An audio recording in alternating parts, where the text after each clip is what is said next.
जय जगत गुरु जय भारत। मेरे प्यारे मुसलमान भाई और बहनों, अपने ही धर्म की एक अनसुनी अटल सच्चाई को सुनकर चौंक मत जाना, जिसका खुलासा परमाणु के साथ आज इस वीडियो में होने जा रहा है। प्रिय दर्शकों, परम पूज्य संत रामपाल जी भगवान के चरणों की धूल मुझ मानव धर्मी पवन दास के वीडियो देखने से पहले अपनी आंखों से हिंदू मुस्लिम वाला शैतानी चश्मा उतार दिया करो, क्योंकि मैं सिर्फ एक ही धर्म को मानता हूं जो दुनिया का पहला धर्म है, जिसका नाम है आदि सनातन मानव धर्म। और इसी आदि सनातन मानव धर्म से 3200 वर्ष पहले हिंदू धर्म, बौद्ध धर्म, 2500 वर्ष पूर्व ईसाई धर्म, 1400 वर्ष पूर्व इस्लाम धर्म, 600 वर्ष पूर्व सिख धर्म और लगभग 550 वर्ष पूर्व जैन धर्म का निकास हुआ। और ये जितने भी नकली धर्म हैं, सब के सब पाखंड, आडंबर और मनमानी भक्ति साधना की कच्ची नींव पर टिके हुए हैं। इसलिए जब भी आप मेरे वीडियो देखें तो किसी धर्म, मजहब या जाति से जोड़कर ना देखें। ना ही मैं किसी धर्म, मजहब या जाति विशेष के लोगों को टारगेट करके वीडियो बनाता हूं।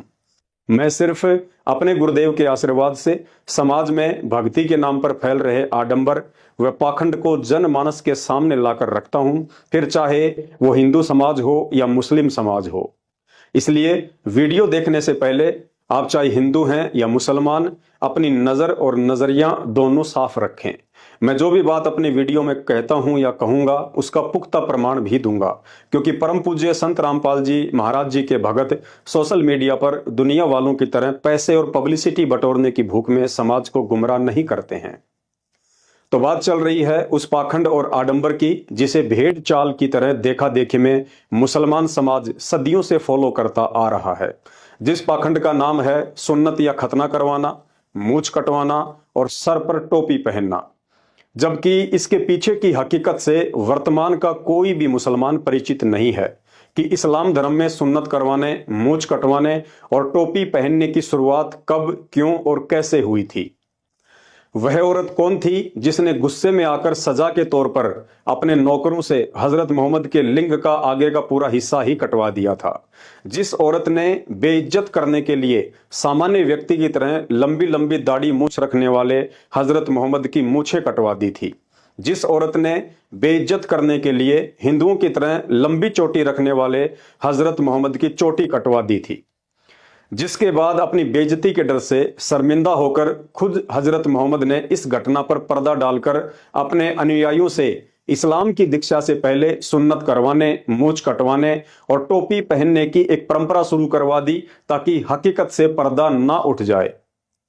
वरना हजरत आदम से लेकर हजरत मोहम्मद से पहले जितने भी रसूल, नबी, पैगंबर और मुसलमान इस्लाम धर्म में पैदा हुए हैं, एक का भी नाम बता दो जिसने सुन्नत करवाई हो, मूछ कटवाई हो या टोपी पहनकर नमाज अदा की हो। या मुसलमान समाज की किसी भी पुस्तक, कुरान, तौरेत, जबूर या इंजिल में कहीं भी लिखा हुआ हो कि एक सच्चे मुसलमान के लिए सुन्नत करवाना, मूछ कटवाना या सिर पर टोपी पहनना अल्लाह का कोई फरमान हो। यकीन ना हो तो आप मुसलमानों के द्वारा बनाई गई हजरत मोहम्मद की किसी भी फोटो को देख लीजिए, जो सर पर साफा पहने हुए ही दिखाए गए हैं, ना कि टोपी पहने हुए, जिनकी मूछें भी एक सामान्य व्यक्ति की तरह लंबी लंबी हैं, ना कि वर्तमान के 5 वक्त के किसी नमाजी मुसलमान की तरह कटी हुई हैं। भाई और बहनों, धार्मिक गुरुओं की नासमझी और अज्ञानता के कारण पाखंड, आडंबर और मनमाना आचरण वर्तमान में हर धर्म में अपनी जड़ें जमा चुका है। परंतु अब युग परिवर्तन का समय है। बहुत जल्द दुनिया के सभी धर्म एक ही धर्म में विलीन हो जाएंगे, जिसे आदि सनातन मानव धर्म कहते हैं। और यह कार्य बहुत जल्द 2028 के बाद प्रकृति अपने आप ही कर डालेगी। उसे किसी मुल्ला, मौलवी, धर्मगुरु या राजनेताओं से इजाजत लेने की जरूरत नहीं पड़ती है, और ना ही प्रकृति किसी मानव निर्मित फतवे या कानून को मानती है। मैं मानव धर्मी पवन दास, परम पूज्य जगत गुरु संत शिरोमणि सतगुरु रामपाल जी परमेश्वर जी का अदना सा शिष्य, 2028 महाविनाश से पूर्व आप सभी हिंदू, मुस्लिम, सिख, ईसाइयों को सूचित कर रहा हूं कि इंसानों द्वारा निर्मित धर्म, जात पात और ऊंच नीच के पाखंड से बाहर निकलकर अपने मूल स्वरूप और आदि सनातन मानव धर्म को पहचान कर उससे जुड़ने का प्रयास करें। वरना जो लोग आज देश और धर्म को बचाने का ठेका लेकर बैठे हैं, 2028 तक स्वयं के इंसानी अस्तित्व को बचा पाना भी उनके लिए मुश्किल हो जाएगा। अतः समझदार इंसान को चाहिए कि यूट्यूब पर संत रामपाल जी महाराज के सत्संग सुने, सभी बुराइयों और विकारों को त्याग कर मानवता को अपनाएं। वरना 2028 2028 तक प्रकृति और काल पुरुष उन सभी मूड इंसानों की चटनी बना डालेंगे जो अज्ञान और पाखंड की नाव पर दलदल को ही समुद्र समझकर दूसरे किनारे जाने की उम्मीद लगाए बैठे हैं। भाई और बहनों, अब आगे का वीडियो निष्पक्ष होकर धैर्य के साथ पूरा देखिए। हजरत मोहम्मद को लेकर यह सच्चाई मेरे पूज्य गुरुदेव सतगुरु रामपाल जी भगवान ने सन 1994 से ही सार्वजनिक तौर पर गांव-गांव जाकर सत्संग के माध्यम से लोगों को बताना शुरू कर दी थी और एक एक बात का प्रमाण भी दिया। परम पूज्य सतगुरु रामपाल जी भगवान ने बताया कि हजरत मोहम्मद भी श्री राम और श्री कृष्ण की तरह एक अवतारी महापुरुष थे। अवतार को इस्लाम में पैगंबर कहा जाता है। फर्क केवल इतना सा है कि श्री राम और श्री कृष्ण श्री विष्णु जी के अवतार थे, इसलिए वो विष्णु लोक से आए थे, जबकि हजरत मोहम्मद जी शंकर जी के गण थे, इसलिए 1400 वर्ष पूर्व शिव जी के द्वारा उन्हें अपने शिवलोक से भेजा गया था। मुसलमान सिर्फ इतना ही जानते हैं कि हजरत मोहम्मद की माता का नाम आमना और पिता का नाम अब्दुल्ला था, परंतु सच्चाई इसके बिल्कुल विपरीत है, जिसे स्वयं अल्लाह के अलावा धरती पर कोई दूसरा ना ही तो जान सकता है और ना ही बता सकता है। इसलिए स्वयं उस अल्लाह कबीर ने 300 वर्ष पूर्व सन 1717 में गांव छुडानी जिला झज्जर हरियाणा में आदरणीय गरीबदास जी महाराज के नाम से प्रकट होकर एक अमर ग्रंथ की रचना करवाई, जिसे सद ग्रंथ साहिब के नाम से जाना जाता है। इस अमर ग्रंथ में दुनिया से लेकर सृष्टि कैसे रची गई और कैसे संचालित हो रही है, कौन कर रहा है, जिस रहस्य को आज तक विज्ञान नहीं समझ पाई, उस रहस्य की भी इस अमर ग्रंथ में संपूर्ण जानकारी लिखी हुई है। आज से लाखों वर्ष पूर्व सतयुग, त्रेता युग व द्वापर युग में क्या क्या घटित हुआ और आगे कलयुग में लाखों वर्ष बाद क्या क्या घटित होगा, उसकी भी पूर्ण जानकारी इस अमर ग्रंथ में लिखी हुई है। इस अमर ग्रंथ में 24,000 वाणियां हैं, जो चारों वेदों के श्लोकों को मिलाकर भी कहीं ज्यादा हैं। इस अमर ग्रंथ में हिंदू, मुस्लिम, सिख, ईसाई, जैनी, फारसी, यहूदी, मंगोली आदि विश्व के सभी धर्मों की जो जानकारी चारों वेद, गीता जी, 18 पुराण, कुरान, तौरेत, जबूर, इंजल, बाइबल व गुरु ग्रंथ जैसे शास्त्रों में भी नहीं लिखी हुई है, वह गूढ़ जानकारी भी आपको इस अमर ग्रंथ में लिखी हुई मिलेगी। जिस संपूर्ण शारीरिक योग क्रियाओं को महर्षि पतंजलि भी नहीं जानते थे, जिस संपूर्ण आयुर्वेद को श्री धन्वंतरी भी नहीं जानते थे और हजारों वर्ष योग समाधि में लीन रहकर ब्रह्मा और शंकर भी जिस ब्रह्मांड के रहस्य को नहीं समझ पाए, उस गुप्त रहस्य को भी अल्लाह ने इस अमर ग्रंथ में लिखवाया हुआ है। इस अमर ग्रंथ पर जिस दिन वैज्ञानिकों की नजर पड़ेगी, उस दिन उनके होश उड़ जाएंगे। विज्ञान और वैज्ञानिक इस अमर ग्रंथ के ज्ञान के आगे अपने आप को बहुत ही बौना महसूस करेंगे, क्योंकि इस अमर ग्रंथ में आध्यात्मिक क्रियाओं के द्वारा दुनिया के सबसे विषाक्त जहर को भी गंगा जी के जल से कहीं अधिक शुद्ध और पीने योग्य बनाने की विधि लिखी हुई है।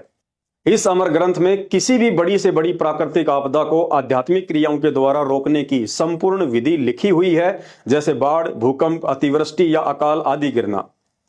इस अमर ग्रंथ में दुनिया की किसी भी भयंकर से भयंकर रोग से पीड़ित रोगी को बिना किसी दवा और ऑपरेशन के 100% स्वस्थ करने की आध्यात्मिक विधि भी लिखी हुई है, जो रोग अभी तक दुनिया में आए भी नहीं है। बाकी एड्स, कैंसर व कोरोना जैसे वायरस आदि रोगों की तो औकात ही क्या है। साथ ही भविष्य में आने वाली किसी भी खतरनाक महामारी व भयंकर से भयंकर वायरस का समाधान भी इस ग्रंथ में लिखा हुआ है। इस अमर ग्रंथ में सृष्टि की वह मंत्र विधि भी लिखी हुई है, जिसके प्रयोग से पूर्णतया मृत इंसान के शरीर को पुनः जीवित किया जा सकता है। और निसंदेह संत रामपाल जी की शरण में आकर इस मंत्र विधि का एक नहीं, दो नहीं, बल्कि उन सैकड़ों व्यक्तियों ने लाभ उठाया है, जिन लोगों के उन अविश्वसनीय इंटरव्यूज को टीवी चैनलों पर देखकर आप जी मजाक उड़ाते हैं। इतना ही नहीं, भारत देश आने वाले समय में कैसे विश्व गुरु बनेगा, कौन बनाएगा, यहां तक भी इस अमर ग्रंथ में लिखा हुआ है। साथ ही तीसरे विश्व युद्ध की शुरुआत, समाप्ति और नुकसान आदि को लेकर सारी बातें लिखी हुई हैं, तथा आने वाले युग परिवर्तन 2028 में विदेशी ताकतों से चौतरफा घिर जाने के बाद क्या वो विधि है जिसे अपनाकर ही भारत देश का बचाव संभव है, अन्यथा नहीं। सब कुछ इस अमर ग्रंथ में लिखा हुआ है। वर्तमान में इस अनमोल ग्रंथ साहिब की 300 वर्ष पुरानी ओरिजिनल प्रति आपको परम पूज्य सतगुरु रामपाल जी भगवान के नाम से गांव धनाना, जिला सोनीपत, हरियाणा में बनाए जा रहे सतलोक आश्रम में मिल जाएगी। इसके अलावा संत रामपाल जी के नाम से चल रहे अन्य आश्रमों में भी मिल जाएगी, जिनमें सतलोक आश्रम मुंडका दिल्ली में, सतलोक आश्रम शामली उत्तर प्रदेश, सतलोक आश्रम बैतूल मध्य प्रदेश, सतलोक आश्रम खमाणो पंजाब, सतलोक आश्रम धुरी पंजाब, सतलोक आश्रम सोजत पाली राजस्थान, सतलोक आश्रम भिवानी हरियाणा तथा सतलोक आश्रम धनुषा नेपाल में भी प्रमाण के लिए यह अमर ग्रंथ आपको मिल जाएगा। भारत सरकार को भी सूचित करना चाहूंगा कि इस बात की ओर पहले ही ध्यान दिया जाए, वरना बाद में मजबूरन ध्यान देना होगा, क्योंकि इस अमर ग्रंथ को फॉलो करने के अलावा सरकार के पास दूसरा कोई रास्ता बचेगा ही नहीं। कहने का अर्थ है, भविष्य पुराण और भविष्य मल्लिका जैसी पुस्तक तो इस अमर ग्रंथ के चरणों की धूल के समान भी नहीं है। भाई और बहनों, अब आपके जहन में एक सवाल जरूर उठेगा, यदि अल्लाह कबीर आदरणीय गरीबदास जी महाराज जी का यह अमर ग्रंथ इतना ही विशेष और महत्वपूर्ण है, तो आज तक इस अमर ग्रंथ का कहीं कोई जिक्र क्यों नहीं। भाई और बहनों, जिस अमर ग्रंथ को स्वयं अल्लाह कबीर अर्थात भगवान ने आकर लिखवाया हो, तो भला दुनिया में उसी अल्लाह कबीर के अलावा इस अमर ग्रंथ को कौन समझ सकता है और कौन समझा सकता है, क्योंकि इस अमर ग्रंथ की चौपाइयों में विश्व के सभी देशों की 2700 से अधिक भाषाओं के शब्दों का समावेश है। अर्थात यह अमर ग्रंथ दुनिया की 2700 से अधिक भाषाओं के शब्दों से लिखा गया है। अतः इस अमर ग्रंथ में लिखी हुई उन 24,000 चौपाइयों का अर्थ समझने और समझाने में दुनिया में अल्लाह कबीर अर्थात पूर्ण परमात्मा के अलावा धरती का कोई इंसान तो छोड़िए, स्वयं ब्रह्मा विष्णु महेश और 33 करोड़ देवी देवता भी समर्थ नहीं हैं। अर्थात वर्तमान में धरती पर परम पूज्य अल्लाह कबीर संत रामपाल जी भगवान ही एकमात्र वह महापुरुष है जो इस अमर ग्रंथ में लिखित रहस्यों को समझा सकते हैं और सन 1994 से अपने अनुयायियों को समझा भी रहे हैं। अब इसी अमर ग्रंथ में हजरत मोहम्मद जी के विषय में लिखी हुई सुन्नत करवाने, मूछ कटवाने और टोपी पहनने को लेकर बताई गई सच्चाई, जो परमेश्वर रामपाल जी ने सैकड़ों बार अपने सत्संगों में बताई है, ज्यों की त्यों आपके सामने पेश कर रहा हूं, ध्यान से सुनिए। वीडियो में ऊपर आपको बताया गया है कि हजरत मोहम्मद जी श्री शंकर जी के गण थे, अर्थात उन्हें शिव जी के द्वारा अपने शिवलोक से भेजा गया था। इसलिए हजरत मोहम्मद के वास्तविक जन्मदाता अर्थात उनके पिता श्री शंकर जी के एक बिला नाम के सिद्धि युक्त हिंदू महात्मा थे, जिन्होंने सूक्ष्म रूप में गहरी नींद में सोई हुई आमना के साथ शारीरिक मिलन करके हजरत मोहम्मद की आत्मा को उनके गर्भ में पहुंचाया था। अर्थात सांसारिक तौर पर अब्दुल्ला को ही मोहम्मद जी का पिता माना जाता है, क्योंकि उनकी माता आमना का निकाह अब्दुल्ला से ही हुआ था, परंतु आध्यात्मिक दृष्टि से हजरत मोहम्मद को जन्म देने वाले उनके वास्तविक पिता श्री शंकर जी के पुजारी बिला नाम के हिंदू महात्मा थे।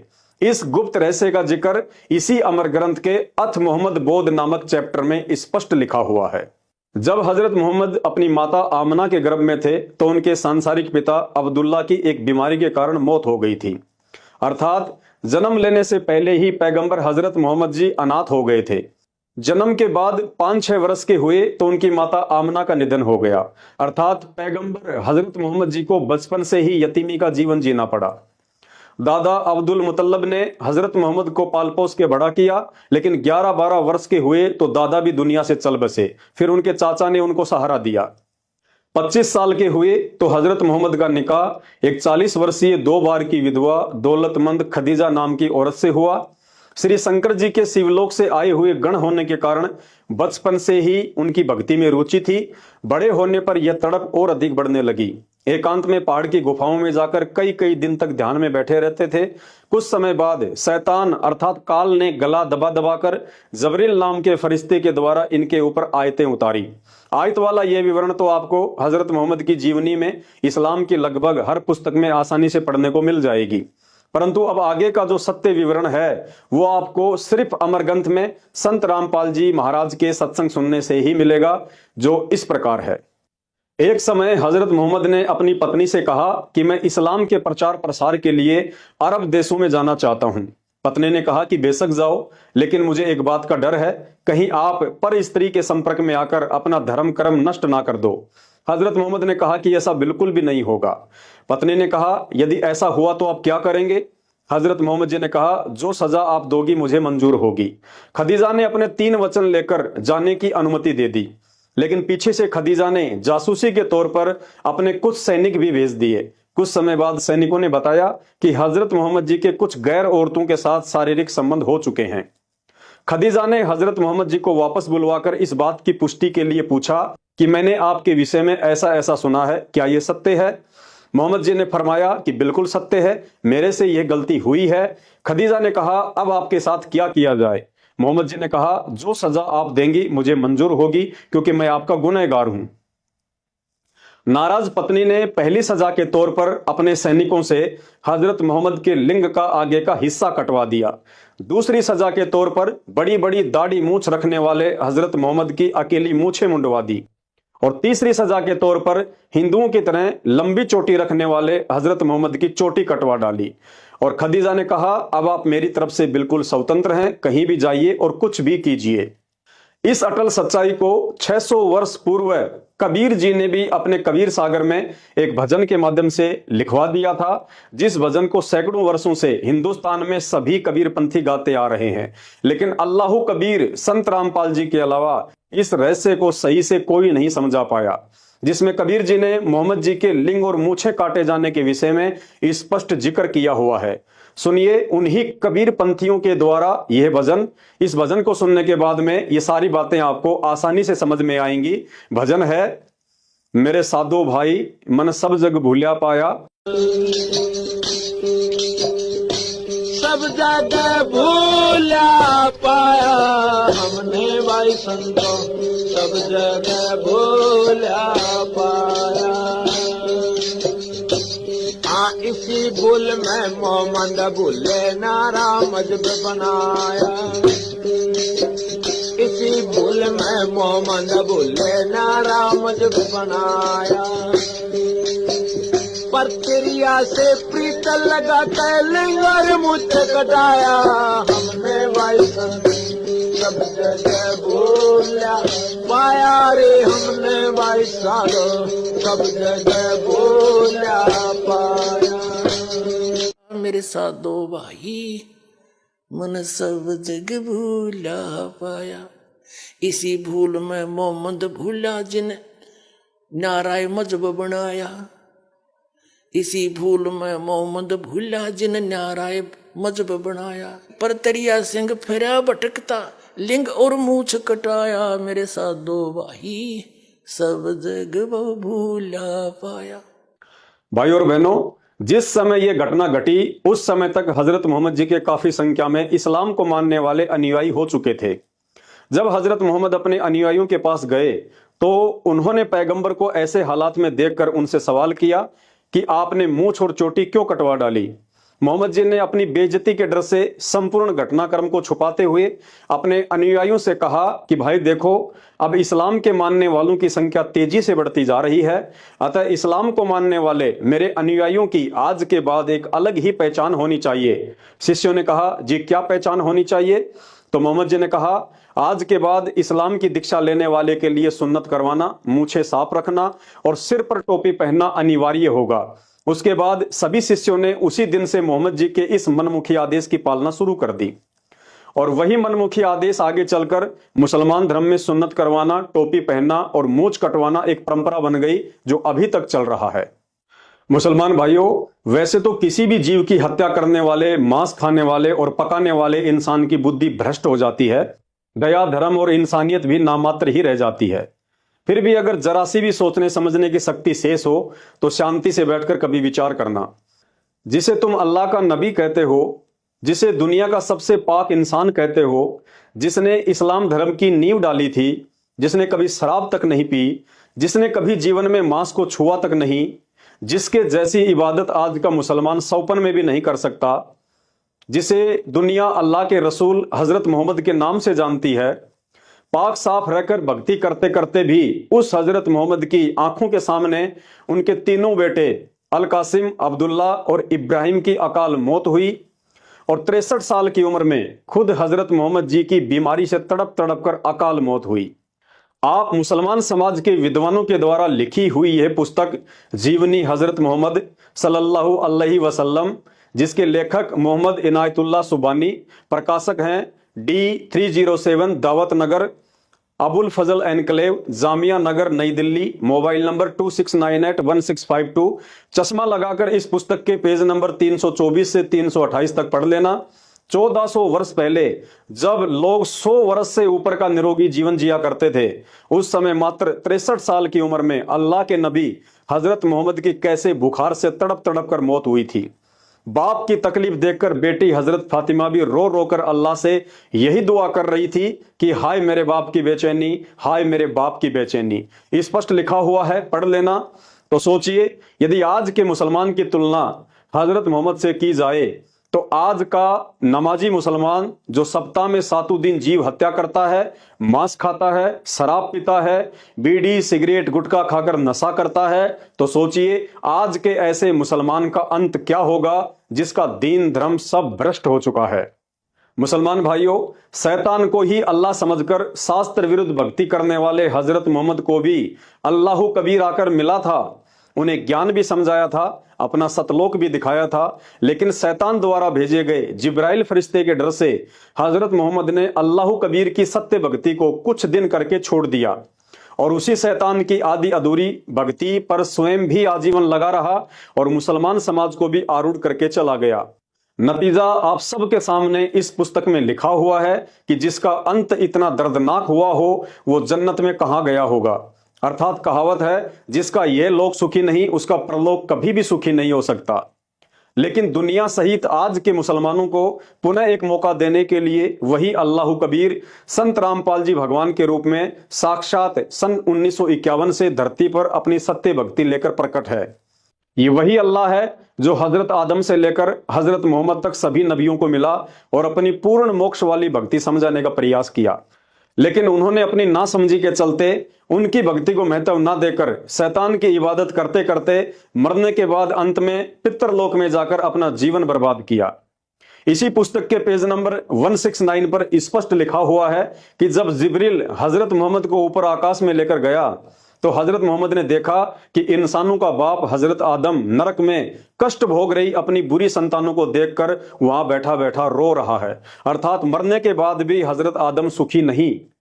उसके बाद हजरत इब्राहिम और हजरत मूसा से भी मिला जो वही पड़े पड़े अपना कर्म भोग रहे थे। अर्थात आदम से लेकर हजरत मोहम्मद तक किसी भी नबी का पूर्ण मोक्ष नहीं हुआ है। शैतान की भक्ति करके सब के सब 84 लाख योनियों के चक्कर में फंसे पड़े हैं। तुम मुसलमान कहते हो कि अल्लाह की कोई शकल सूरत नहीं है, अल्लाह का कोई आकार नहीं है, अल्लाह निराकार है, जबकि इसी पुस्तक के उसी पेज 169 पर नीचे की तरफ स्पष्ट लिखा हुआ है कि जिब्रील के साथ आप सल्लल्लाहु अल्लाह के सिंहासन के पास पहुंच गए और आपकी उम्मत पर 50 नमाजें फर्ज हुई। मुसलमान भाइयों, जरा दिमाग लगाओ, यदि अल्लाह का कोई आकार नहीं है और निराकार है तो निराकार अल्लाह को बैठने के लिए भला सिंहासन की क्या जरूरत पड़ गई? क्योंकि सिंहासन तो किसी साकार व्यक्ति के बैठने के लिए ही लगाया जाता है। भाइयों और बहनों, जिसे तुम निराकार अल्लाह समझ रहे हो वो असल में शैतान है, जो वास्तव में इंसान जैसे ही शरीर वाला है, लेकिन वो अपने वास्तविक रूप में किसी के सामने नहीं आता है, क्योंकि उसे अल्लाह कबीर के द्वारा एक भयंकर श्राप लगा हुआ है, जिसकी पूरी जानकारी यूट्यूब पर आप जी संत रामपाल जी के मुख कमल से शास्त्र प्रमाणित सृष्टि रचना के वीडियो देखकर ही समझ सकते हैं। दूसरा धरती पर कोई रास्ता नहीं है।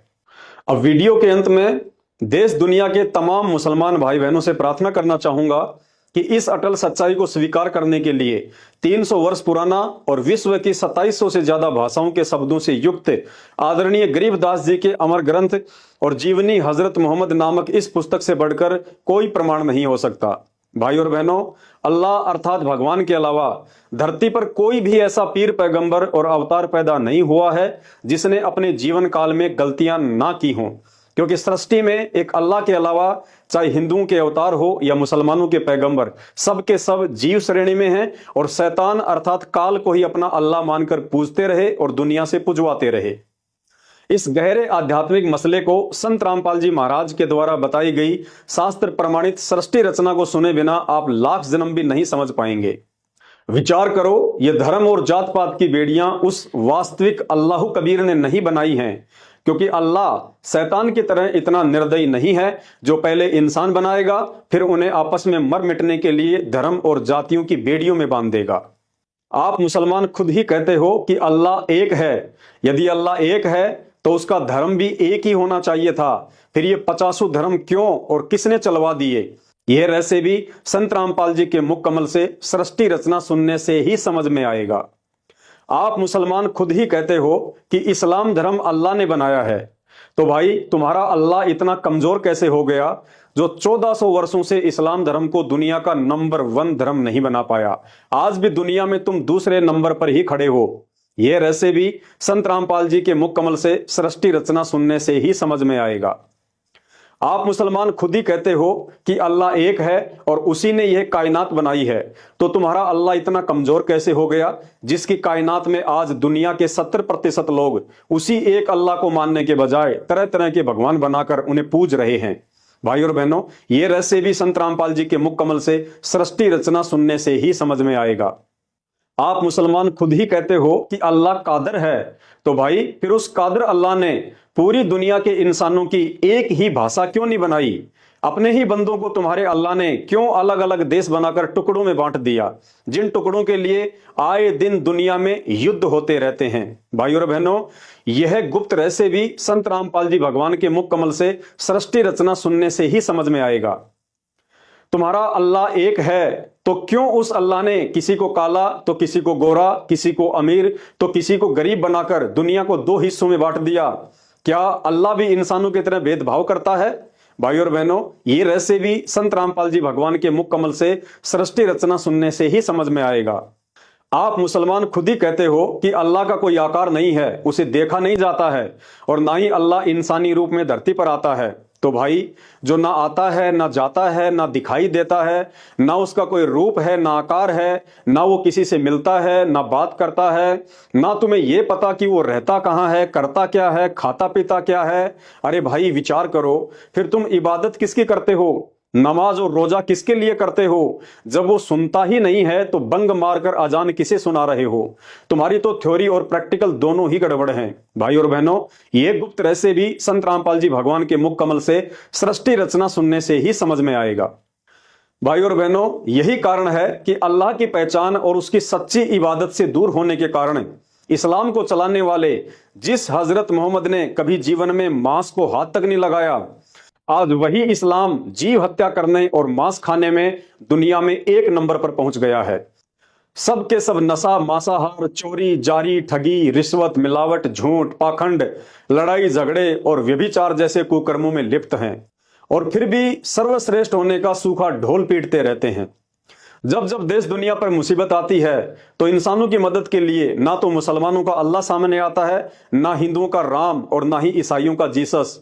2020 कोरोना के समय ना किसी का खुदा मदद को आया, ना किसी का भगवान, क्योंकि अल्लाह से मदद प्राप्त करने का वर्तमान में एकमात्र सच्चा तरीका स्वयं धरती पर प्रकट उस अल्लाह संत रामपाल जी के पास ही है। और निसंदेह हम उस अल्लाह कबीर संत रामपाल जी के फॉलोवर उनकी रजा का भरपूर फायदा भी उठा रहे हैं। भाई और बहनों, जब आप सृष्टि रचना को ध्यान से सुनेंगे तो शीशे की तरह साफ हो जाएगा कि हम इंसानों को शैतान के द्वारा उस साकार अल्लाह की वास्तविक पहचान और जानकारी से दूर रखने के लिए धर्मों में, जातियों में और भाषाओं में आपस में बांट दिया गया है, ताकि जब इस आत्मा को कभी मनुष्य जन्म प्राप्त हो तो उस अल्लाह की पहचान करके हम शैतान के जाल से बाहर ना निकल जाएं, क्योंकि शैतान अर्थात काल के भयंकर जाल से सिर्फ मानव शरीर से ही भक्ति करके निकला जा सकता है। इसलिए शैतान हमारा ध्यान भटकाने के लिए धर्म और जातियों में उलझा कर रखता है। वरना विचार करो, इस एक मनुष्य योनि के अलावा धरती पर 83,99,999 अन्य भी तो पशु पक्षियों की योनियां हैं। उनका कोई धर्म और जाति क्यों नहीं होती है? क्या आपने कभी सुना है कि गधे का धर्म मुसलमान होता है, सूअर का धर्म ईसाई होता है, या कुत्ते का धर्म हिंदू होता है, या किसी भैंस की जाति यादव सुनी हो, या किसी गधे की जाति शर्मा सुनी हो, या किसी बकरी की जाति कुरैशी सुनी हो? क्या इंसानों के अलावा आपने किसी गधे, कुत्ते, बकरे या सूअर को मंदिर, मस्जिद या चर्च की जगह को लेकर लड़ते हुए या झगड़ते हुए सुना हो, देखा हो? भाई और बहनों, पूरी दुनिया में गधे को देखते ही लोग उसे तुरंत पहचान लेते हैं कि यह गधा है।